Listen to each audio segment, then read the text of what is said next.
Hello, colleagues, bilingual educators, and fellow teachers from all over the world. This is yet another video of our series on solving questions from the TKT CLIL Test, which is a test put together by Cambridge, which gives bilingual teachers a teaching certification or a certification of bilingual skills, that you possess those bilingual skills to be teaching bilingual classes. And for those of you who've been following our videos, we've divided the test into sections. And this is the test that you can see on the screen. If you need a copy of it, you can download a copy from the comment section. There's a link in the comment section of this video. Please download it, and while you're there, don't forget to subscribe, don't forget to like the video to help us out in the process of making more. And so let's move on. So task number 7, which is the task at hand, focuses on content. And we named it task 7 because it's one of the chunks of the test. The test has 3 sections. Each section has a number of tasks. Task 7 is the 3rd task from the 2nd section. You don't really need to know this. I'm just explaining in case you want to know where we are. But if you open the test and you look at the question numbers, 39 to 44, you'll be able to identify what we're talking about. So what do we have here? For questions 39 to 44, match the ways of focusing on content with the examples from a course book listed A, B, and C. So mark the correct letter A, B, or C on your answer sheet. You will need to use some of the options more than once. So meaning that A, B, and C will appear more than once. They'll be matched to the question numbers. One letter may be matched more than once. So let's look at the ways of focusing on content. What are we looking at here? We're looking for variety of font styles, how the text is typed or written, activating prior knowledge, classification task, personalization, repetition of key vocabulary, encouraging production of the target language. So those are many of the different ways of focusing on content, right? We can focus on, we can use the way the text is typed or written. We can use information that learners may know, like prior knowledge. We may give a certain type of task, like a classification task, to get them to interact with the content. We may personalize the content to make sure that they understand when the content is brought to their own reality or context. Or we may ask them to repeat or work with key vocabulary, and we may also encourage them to produce target language using the content. So we have 3 course book examples, course book example A, B, and C. In course book example A, learners are being asked what teeth are for, what kind of teeth there are. Letter B, they have some information, they're given some information on the teeth and what type of teeth, and what they do to cut, tear, crush, and grind food. And then 8 incisors, 4 canines, 20 molars. And then letter C, learners are being asked to draw their friend's teeth. All right, so before we get to the question itself, or to the questions themselves, or the task itself, let's look at some areas here that we need to identify. So what areas of teaching knowledge is this task testing us on? So remember that for the 2nd section of the task, right, we have a title, lesson preparation. This section is about lesson preparation. So, and we have 4 tasks, and this is one of them, consisting of 25 questions. This particular task has 6 of the 25.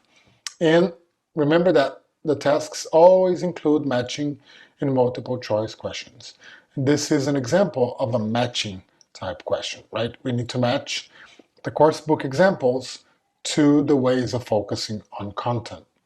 All right, so here we can tell that this question is about material selection and adaptation. So how do we adapt materials, and how do we select them based on the aspect of content that we want the students to practice? And also, This is about activity types and their purposes. What types of activities are we using? So there's two areas that this question is focused on. I would say more on types and purposes, but then there's a secondary area of teaching, which is selection and adaptation.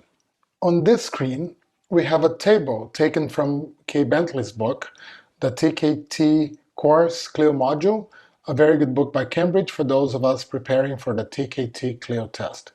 So Kay Bentley gives us a table where she has subjects, activity types, and examples of how these activities may come up. So those activity types are different ways of focusing on content. We can ask students to observe and draw patterns.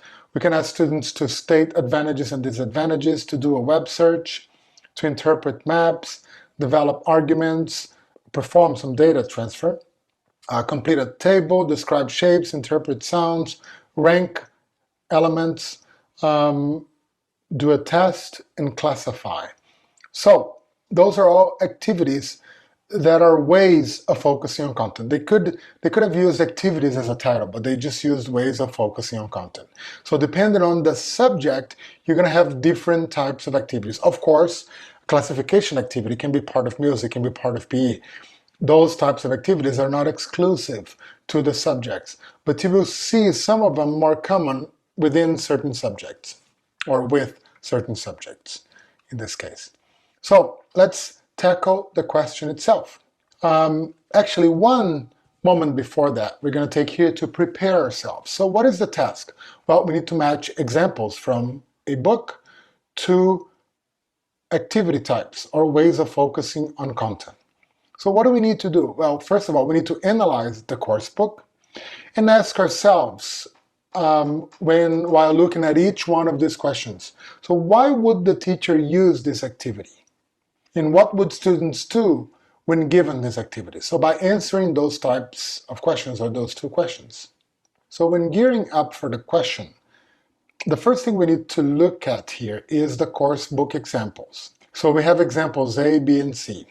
And we need to ask ourselves, why would teachers use those tasks, A, B, and C? And what would students do when given those tasks? Because our task itself on the test is to match examples to activity types or to ways of focusing on content. So by asking ourselves why would teachers use it and what students would do, we may be able to decipher the different activity types or the ways of focusing on content. So let's try it out. So let us begin with activity 39, so variety of font styles. So if we look at A and say, why would the teacher use A? And what would students do? Well, students would discuss and teachers would use this activity maybe to get them to talk about the topic of the lesson. So it's not necessarily an activity about font styles.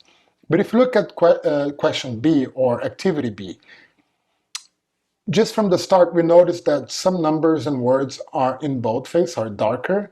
32, the verbs cut, tear, crush, and grind, and numbers 8, 4, and 20.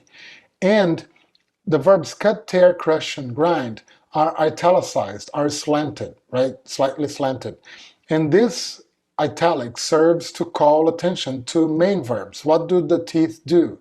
Incisors cut, canines tear, molars crush and grind.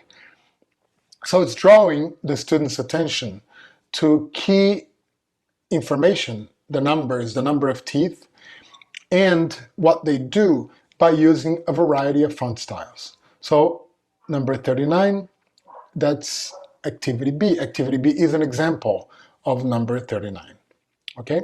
And so that's how we solve the question. Let's look at 40, activating prior knowledge.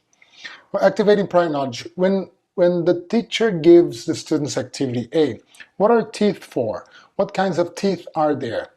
Students have some familiarity with teeth. Now, when they were growing up, they probably lost some teeth and gained new ones. Some students probably went to the dentist, they broke teeth before. So this is a topic that is common to students' experiences. So the teacher could be using these questions to activate their prior knowledge about the teeth. Maybe some students already know what types of teeth. And instead of there are. And instead of the teacher teaching them from scratch to everybody, maybe she or he could use one of the students to help her or him. So it's definitely A. Activity A is an activity that serves to activate prior knowledge. Classification tasks. So students are going to have to classify things. So what are teeth for? What kinds of teeth are there? There's not an example of classification here. An adult has 32 teeth. There are 3 types: cut, tear. No, it's not asking students to classify anything. It's just telling them the types of teeth. But C, make a drawing of your friend's teeth, and then color incisors by using red, canines by using blue, and molars by using green. So students are going to have to identify the types of teeth and classify them and color them. So activity C is an example of a classification task. So I hope this has become clear so far. Let's continue. Which one of those activities is asking for some type of personalization, like students personalizing their learning, bringing what they've learned to their own reality? Well, it's definitely letter C. Even though letter A is asking them about what teeth are for, what kind of teeth are there, there's nothing really that personal there other than the experience themselves. But if you look at letter C, the students are drawing their friends' teeth, so it gets more and more personal in this activity. They're using their knowledge of the teeth that they've learned and the numbers of teeth that they know there are, and they're identifying those teeth in their friend's mouth. Let's put it this way, right? And so they're probably doing it in pairs or small groups. So C is also an example of an activity that allows students to personalize their knowledge. Repetition of key vocabulary. So which one of these activities focuses on repetition of vocabulary? Definitely letter B, because you have 8 incisors, 4 canines, 20 molars, 32 teeth. So the students will be extensively repeating the verbs and the names of the teeth so they can internalize them. 43 involves more repetition than any other activities. Not the other ones don't involve, but definitely B is an activity here that develops this type of focusing on content more. And which of these activities encourages the production of the target language? Well, all 3 activities, A, B, and C, involve students producing target language. But there's no doubt that letter A, because it involves interaction, direct interaction among the students themselves and between the students and the teacher. So A, because there are 2 questions, students are being asked direct questions. So they're supposed to answer. So that's encouraging the production of the target language. Again, I hope this has been useful. Some of the resources that you can use to learn more about the topic of these questions or this task are Kay Bentley's book, which I already cited in a previous slide. But if you want to see what it looks like, it's here. And you can download also from the Cambridge website this handbook for teachers, the TKT Content and Language Integrated Learning Handbook. And the link will be provided in the comment section. So if you enjoyed this video, make sure to subscribe to the channel. Don't forget to check out the other suggestions that we give you at the end, and see you in the next video.